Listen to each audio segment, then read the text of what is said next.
कल भी किसी ना किसी रूप में सही भक्त के चरित्र को भी भगवान का ही चरित्र समझना चाहिए।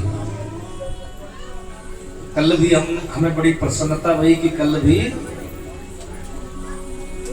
हमारी किसी बहन के द्वारा आप सबको कथामृत का पान को बड़े बड़े उत्साह से सुनना चाहिए। याद रखिए, वक्ता चाहे कोई भी हो, सुनना जरूर चाहिए। पता नहीं किस संत का कौन सा वाक्य तुम्हें दाऊ जी के चरणों में धकेल देगा।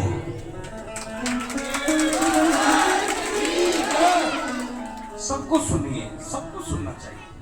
कोई वक्ता आए, सबको सुनिए। ये जो आजकल फैशन सा हो गया है, कुछ लोग महाराज जी हम तो फला संत को सुनते हैं। आजकल कुछ लोग ऐसे हो गए, महाराज जी हम तो केवल उन संत को सुनते हैं, हमें तो वही अच्छे लगते हैं। ना ना ना, कंफ्यूज मत हो जाइए, सबको सुनिए, जितने महापुरुष हैं। याद रखिए, पता नहीं कब झटका लगेगा और किसके वाक्य से लगेगा, ये भी तो नहीं पता। कई बार बड़े शंकराचार्य जी को खूब सुन लिया, झटका नहीं लगा, और किसी सामान्य पंडित जी के मुंह से कही हुई बात से ऐसा झटका लगा कि दाऊ जी के चरणों में ही गिर पड़े। तो ये जरूरी नहीं है कि जो अनंत श्री विभूषित है वही तुम्हारा कल्याण करेंगे। कई बार तो हम तो ये कहा करते हैं कि खूब जयपुर दिखा लिया, खूब हिंडौन दिखा लिया, खूब तुमने धौलपुर दिखा लिया, खूब तुमने ग्वालियर दिखा लिया, और लाखों का खर्चा करने के बाद भी मरीज सही नहीं हुआ। और जब बात सही होने की आई तो सबलगढ़ के एक वैद्य की चवन्नी की चटनी ही काम कर गई।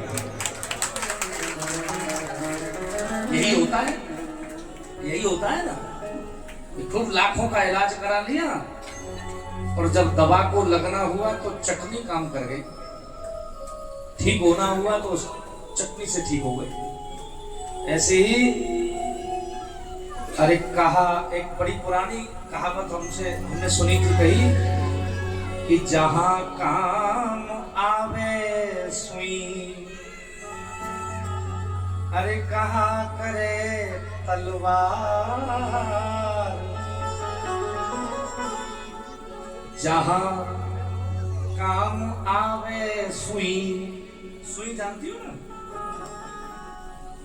अगर कोई कपड़ा फट जाए तो तलवार से सिलोगे कि सुई से? और क्या फायदा, खूब लंबी है वो। हम तो ये कह रहे हैं कि जितने में एक तलवार आएगी उतने में कम से कम 1000 सुई आ जाएगी। लेकिन जो काम सुई से हो सकता है वो तलवार से नहीं हो सकता। 2 तोला घी होगा, 2 तोला घी होगा तो 2 तोला घी से ही दिया जलेगा। 2 कुंटल दूध से भी दिया नहीं जलेगा। और जबकि सब जानते हैं कि ये घी भी इसी दूध से निकला है, लेकिन दिया तो भैया घी से ही प्रज्वलित होता है। इस तरह बलराम जी की बहुत सारी लीलाएं हैं। प्रारंभ में ही मैं कह चुका हूं कि अनंत अनंत लीलाएं हैं। कितना भी वर्णन कर लिया जाए वो तो पुरुषोत्तम है, वृष्णि वल्लभ है। पुरुषोत्तम है, वृष्णि वल्लभ है, रोहिणी नंदन है, बलभद्र है, और ठाकुर जी के वाक्य का अनुसरण करने वाले हैं। बलराम जी यद्यपि आयु में श्री कृष्ण से बड़े हैं, उनके अग्रज हैं, लेकिन कभी ऐसा नहीं हुआ कि उन्होंने कन्हैया की किसी बात को नहीं टाला। जैसा कन्हैया कह दें। हमें तो वह भी प्रसंग याद आ रहा है जब कंस की मृत्यु के पश्चात कंस की 2 बेटियां हैं, कंस की 2 पत्नियां हैं जिनका नाम है अस्ति और प्राप्ति। और ये दोनों पत्नी जरासंध की बेटी हैं। तो जब कंस को कन्हैया ने मार दिया तो ये दोनों अपने पिताजी के पास पहुंच गई कि पिताजी क्या कर रहे हो? तो जरासंध ने क्रोधित होकर के मथुरा पर 17 बार आक्रमण किया। कितनी बार आक्रमण किया? 17 बार। और 17 बार श्री कृष्ण और बलराम ने जरासंध को मिलकर के परास्त कर दिया। और 18वीं बार जब जरासंध आया तो सब बढ़िया बढ़िया उच्च कोटि के ब्राह्मणों को जरासंध ने बुलाया कि ब्राह्मणों आओ आओ, तुम्हें अभिषेक करना है, तुम्हें जाप करना है, पाठ करना है। तो ब्राह्मण सब प्रसन्न हो गए कि भाई चलो, आज तो बड़े मोटे यजमान ने हमें याद किया है, सो बढ़िया दक्षिणा मिलेगी। राजा ने याद किया है, ब्राह्मण प्रसन्न रह गए कि भाई यजमान बड़ा अच्छा है। तो कहा महाराज हमारे लिए क्या क्या है? बोले ऐसा जप करो कि कृष्ण बलराम हार जाएं। ऐसा जप करो कि कृष्ण बलराम हार जाएं, और अगर वो नहीं हारे तो तुम सब तैयार रहना। अब की बार अगर मैं कृष्ण और बलराम से परास्त हो गया तो तुम सबको सूली पर चढ़ा दूंगा, तुम सबकी गर्दन धड़ से अलग कर दूंगा। अब भैया ब्राह्मण तो बड़ा भोला होता है, और ब्राह्मणों की डोर लग गई। हे बलराम जी, हे दाऊ दादा, हे श्री कृष्ण, अब हमारे प्राण तुम्हारे हाथ में हैं। यद्यपि तुम्हारे बल पर हमें कोई संदेह नहीं है, लेकिन आपने स्वयं कहा है कि विप्रधेनु सुर संतहित लीन मनुज अवतार, निज इच्छा निर्मित तनु अजी माया गुण गोपाल। आपने स्वयं कहा है कि मेरा अवतार तो ब्राह्मणों की रक्षा के लिए हुआ है, संतों की रक्षा के लिए हुआ है, शास्त्रों की रक्षा के लिए हुआ है। आप स्वयं ही योग वशिष्ठ में कह रहे हैं कि विप्र प्रसादात् धरणी धरो हम। योग वशिष्ठ का श्लोक है, विप्र प्रसादात् धरणी धरो हम, विप्र प्रसादात् अजितो जितो हम, विप्र प्रसादात् कमलावरो हम, विप्र प्रसादात् मम नाम रामः। योग वशिष्ठ, मैं जो कुछ भी हूं ब्राह्मणों के कृपा प्रताप से, ब्राह्मणों के बल से ही मैं लक्ष्मी का पति हूं, ब्राह्मणों की कृपा से ही मैं धरती का अधिपति हूं।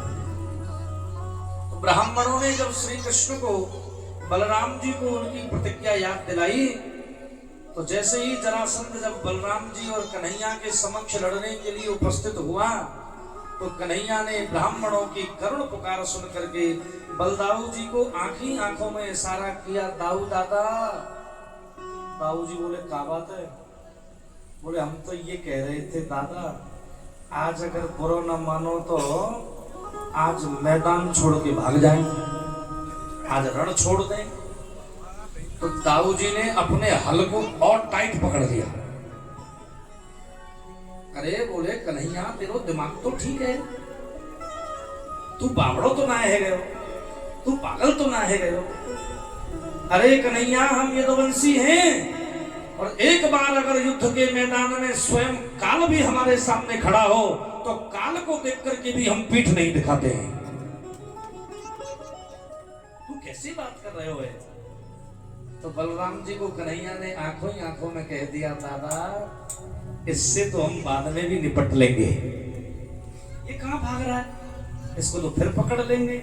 लेकिन आज अगर हमने मैदान नहीं छोड़ा, आज अगर हमने रण नहीं छोड़ा, तो वो निर्दोष ब्राह्मण सबके सब मारे जाएंगे, और ये मैं नहीं देख सकता। वो सब ब्राह्मणों की हत्या कर देगा। ये बड़ा दुष्ट है, बड़ा क्रूर है। तो हम ये कह रहे थे कि यद्यपि श्री दाऊ जी महाराज उम्र में कन्हैया से बड़े हैं, लेकिन जैसे ही कन्हैया ने कहा कि मैदान छोड़ना है, तो दाऊ जी मुस्कुरा करके बोले कि कन्हैया, अगर आज मैदान छोड़ करके भाग गए तो दुनिया में, जगत में हमारा नाम पड़ जाएगा रण छोड़ रहा है। हमारा नाम क्या हो जाएगा? रण छोड़ रहा है। तो कन्हैया ने कहा कि दादा, बड़े भैया, तुम तो जानते ही हो, अब माखन चोर तो लोग कह ही देते हैं, चीर चोर तो लोग कह ही देते हैं, कहाँ लोग कसर छोड़ते हैं चोर चोर कह के मेरो नाम बिगाड़ो, और ऐसी बातन ते तो भैया मैं रह जाऊं कुआरो। भगवान कह रहे कि चोर चोर चोर चोर चोर चोर, हम तो ये कहते हैं कि ब्रजे प्रसिद्धम नवनीत चोरम गोपांगनानां चतुकूल चोरम अनेक जन्मार्जित पाप चोरम चोराग्रगण्यम पुरुषम नमः। अगर आप सब जानकार यहाँ बैठे हो और केवल ध्यान पूर्वक कथा सुन रहे हो तो हमें ये बताइए कि भगवान कृष्ण ने, ठाकुर जी ने क्या चुराया, ब्रज में क्या चुराया, काय की चोरी करी? जोर से बोलो। माखन मिश्री, माखन मिश्री ने चुराया? अब झूठ बोल दो। याद रखना सबलगढ़ वालों, वो केवल माखन नहीं चुराता, वो कभी मौका लग जाए ना तो तुम्हारा दिल भी चुरा लेता है। हम तो ये गाया करते हैं कि मोहन हमारे मधुबन में तुम आया न करो, और जादू भरी बांसुरी बजाया न करो। तुमरी यशोदा मात की सौगंध है तुमको, तुमरी यशोदा मात की सौगंध है तुमको, और माखन चुराने वाले दिल चुराया न करो। माखन चुराने वाले दिल चुराया न करो। तो केवल माखन थोड़ी चुराता है। तो वो कन्हैया बोले, दाऊ जी महाराज अब माखन चोर तो कह ही देते हैं लोग, चीर चोर। एक बार हमने खेले ही खेल में, 4 वर्ष की उम्र थी हमारी, और खेले ही खेल में हमने किसी गोपी के कपड़े क्या उठा लिए, आज तक हम बदनामी झेल रहे हैं, हमको लोग चीर चोर कहते हैं। ये तो चीर चोर है, ये तो चीर चोर है। तो एक का हमने हाथ पकड़ा, हमारा परिचित था। एक बहन बोली, महाराज जी कन्हैया ने तो नहाती हुई गोपियों के कपड़े चुराए। तो मैंने उसका हाथ पकड़ा और कान में कहा, मेरी प्यारी बहना, तू अभी बहुत अल्पज्ञ है, तेरी बुद्धि परिपक्व नहीं है। मेरी प्यारी बहन, तू इस बात को तो कह रही है कि कन्हैया ने नहाते हुए गोपियों के कपड़े चुराए। यस, हाँ, श्री कृष्ण ने गोपियों के कपड़े चुराए, ये सत्य है। श्री कृष्ण ने 4 वर्ष की उम्र में नहाती हुई गोपियों के कपड़े चुराए, ये तुझको नजर आया। लेकिन उसी श्री कृष्ण ने 16 वर्ष की उम्र में निर्वस्त्र हो रही द्रौपदी के कपड़े को बढ़ाया, ये तुझे नजर नहीं आया। वो तो नजर आया, वो तो नजर आया कि इसने चुराया, वो नजर नहीं आया कि इसने बढ़ाया। आप समझदार बैठे, पढ़े लिखे लोग बैठे। भाई जी, एक 4 वर्ष का बच्चा किसी नहाती हुई युवती के कपड़े लेकर के चला जाए, ये ज्यादा महत्वपूर्ण है, या एक 16 साल का जवान निर्वस्त्र हो रही किसी महिला को साड़ी से लपेट दे, ये ज्यादा महत्वपूर्ण है? कौन सा विषय महत्वपूर्ण है भाई? वो तो नजर आता है, लेकिन साड़ी के थान सवारना तुम्हें याद है कि न याद है? तो इसने एक बार पुकारा था बस, और ढेर लगा दिया साड़ियों का। चीर चोर तो लोग कह ही देते, माखन चोर तो कह ही देते। हे दाऊ जी महाराज, अगर हम भाग जाएंगे तो भले ही लोग हमसे रण छोड़ ही कहने लगे, लेकिन इसी बहाने उन ब्राह्मणों की तो रक्षा हो जाएगी, वो ब्राह्मण तो सुरक्षित हो जाएंगे। और बंधुओं, धन्य है ये दाऊ जी महाराज, जैसे ही अपने छोटे भैया ने ये कहा कि अब हमें भागना है, तो परम शक्तिशाली, परम बलवान, परम योद्धा होते हुए श्री कृष्ण की बात को नहीं टाला और कन्हैया के संग दौड़ लगाने लगे। तो ऐसा प्रैक्टिकल, याद रखिए, जीवन को अगर प्रैक्टिकल ढंग से जीना है तो श्री कृष्ण और बलराम से ज्यादा प्रैक्टिकल तुम्हें कोई और चरित्र नहीं मिलेगा। जितनी प्रैक्टिकलिटी श्री कृष्ण के जीवन में है, जितनी प्रैक्टिकलिटी बलराम के जीवन में है, दूसरा कहां ढूंढोगे इतना प्रैक्टिकल? वो कन्हैया जो दुर्योधन से कहता है कि दुर्योधन, पूरे महाभारत में मेरा ये प्रण है कि मैं अस्त्र शस्त्र नहीं उठाऊंगा, हाँ, तुम कहोगे तो घोड़े जरूर हाँक लूंगा, उसका भी एक्सपीरियंस नहीं है, कभी चलाए नहीं है। ड्राइवर रहते हैं हमारे पास। वो श्री कृष्ण जो दुर्योधन से कहता है कि मैं अस्त्र शस्त्र नहीं उठाऊंगा, और जब भीष्म पितामह ने प्रतिज्ञा ले ली कि आज जो हरहि शस्त्र ना गहाऊं, तो लाजू गंगा जननी को शांतनु सुत न कहाऊं। मैं गंगा पुत्र भीष्म प्रतिज्ञा ले रहा हूं कि कल के युद्ध में या तो अर्जुन के प्राण जाएंगे, या तो अर्जुन के प्राण जाएंगे, या श्री कृष्ण का प्राण चला जाएगा। या तो अर्जुन कल प्राण जाएगा अर्जुन का, या कन्हैया प्राण छोड़ेंगे। भीष्म ने प्रतिज्ञा ली, और भीष्म ने जैसे ही अर्जुन को बाण मारे, 4-5 बाण अर्जुन को मारे, 4-5 बाण अर्जुन के घोड़े को मारे। श्री कृष्ण ने अर्जुन को देखा, चौरे छोरा करता क्यों नहीं है, कुछ अटैक क्यों नहीं करता। तो अर्जुन घबराया, अरे बोले प्रभु कैसी बात कर रहे हो। भीष्म पितामह के बाणों की स्पीड इतनी है कि जितनी देर में मेरा हाथ तरकस तक पहुंचता है, उतनी देर में 20 बाण मेरे सामने आकर के मेरी छाती में लग जाते हैं। इतनी स्पीड से बाबा बाण चला रहे हैं। और जब कन्हैया ने देखा कि ये बूढ़ा तो मार ही देगा, कन्हैया ने देखा कि ये बुढ़ा तो मार ही देगा, तो भूल गए अपनी प्रतिज्ञा और रथ से नीचे कूद गए। नीचे रथ का टूटा हुआ पहिया पड़ा है, और उसी को उठा करके भीष्म पितामह की तरफ दौड़े। पितामह भीष्म ने अपने धनुष बाण छोड़ दिए और घुटनों के बल बैठ करके दोनों हाथ जोड़ करके भीष्म पितामह बोले, मार डालो मुझे, कन्हैया में मरना चाहता है, गोविंद में मरना चाहता हूं, मार डालो मुझे। कन्हैया ने तुरंत रथ का पहिया फेंक दिया। प्रैक्टिकलिटी की बात कर रहा हूं मैं कि श्री कृष्ण कितने प्रैक्टिकल हैं। तुरंत रथ का पहिया फेंक दिया और हंसने लगे, बाबा हमने कोई अस्त्र थोड़ा ही उठाया, हमने तो पहिया उठाया। चतुराई देखे, हमने कोई शस्त्र थोड़ी उठाया, हमने तो रथ का पहिया उठाया। भीष्म पितामह भी बोले कि कन्हैया ज्यादा चालाक न बनो, अरे मारने की नीयत से जो भी उठाया जाता है वो शस्त्र ही कहलाता है। मारने की नीयत से आप जो भी उठाते हैं वो शस्त्र ही है। कन्हैया मुस्कुराए, और बाबा तुम तो जानते हो कि मैंने प्रतिज्ञा की थी और फिर तुम मुझसे भी आगे निकल गए, तुमने और कर रही प्रतिज्ञा कर ली, तो फिर मैंने सोचा कि ये बूढ़ा तो अपनी प्रतिज्ञा छोड़ेगा नहीं, मैं ही अपनी प्रतिज्ञा छोड़ देता। क्योंकि भगवान की तो एक ही प्रतिज्ञा है, अपने भक्त की प्रतिज्ञा की रक्षा करना, उनकी दूसरी कोई प्रतिज्ञा नहीं है। हम तो कहा करते हैं कि प्रबल प्रेम के पाले पढ़कर,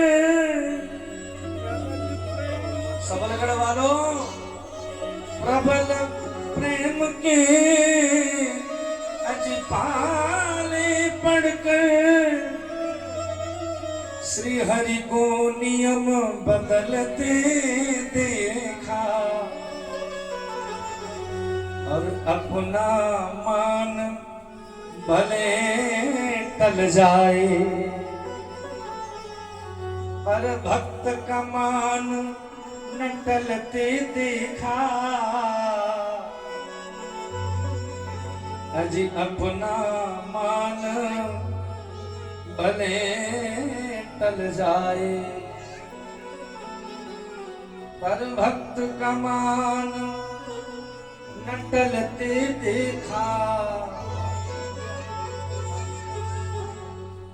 प्रेम के बस अर्जुन रथ क्यों, अरे प्रेम के बस अर्जुन रथ क्यों, अरे भूल गए ठकुराई। आगे बोलो, सबसे सबको याद है क्या? सबसे ऊंची बोलो, प्रेम सगा सब उठते